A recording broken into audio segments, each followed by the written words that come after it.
Hello, I'm Pat McCrory, Governor of North Carolina. Like you, when I look to Washington, I see entrenched gridlock and immediate need for executive leadership.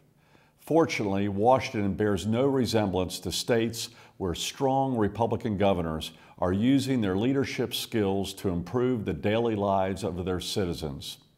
For example, here in North Carolina, we're concentrating on reforms in three fundamental areas: the economy, education, and efficiency. Since the day I took office in January, putting people back to work has been our top priority. Because of a stagnant national economy and ineffective policies of the past, private sector growth has been at a standstill. To get job creation moving again, we launched the Partnership for Prosperity, an initiative which will provide a central point of contact for business. The private sector's ground floor involvement is critical to this new venture. Their expertise will allow us to cut red tape and respond quickly and effectively to the needs of job creators so more North Carolinians can get back on the payroll.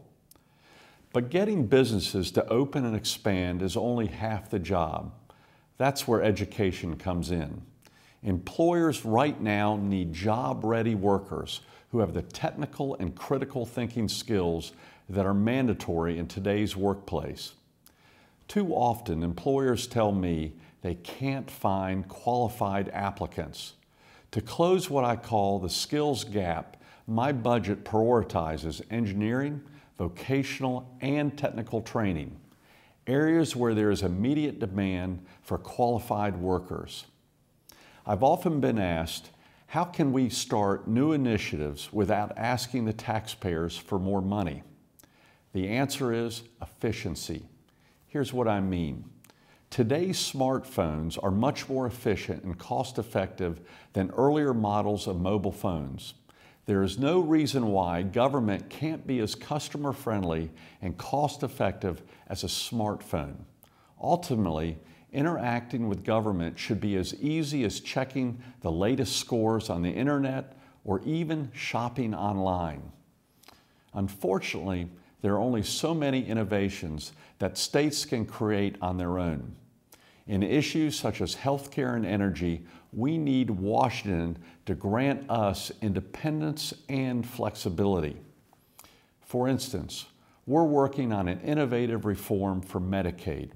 It centers on the patient's well-being, not just their physical needs, but mental health, substance abuse, and other social service needs that will also be covered, that we can get patients healthier, sooner, and away from emergency rooms, where the most expensive form of health care is delivered.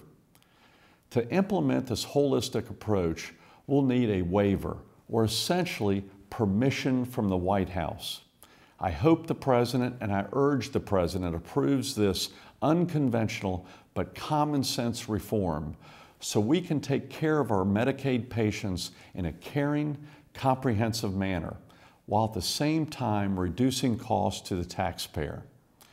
The President also needs to grant governors the ability to develop energy resources on our lands and off our shores.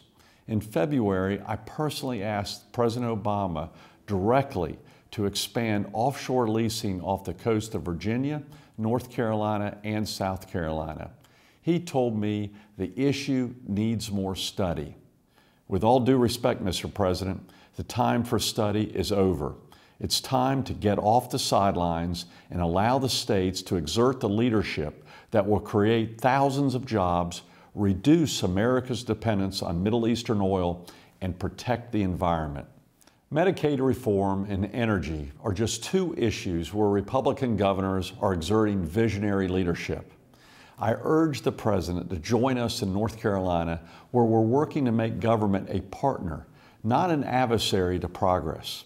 Working together, we can get this nation back on the right track by simply unleashing the unlimited potential of the American people. This formula has worked before, and I guarantee it will work again.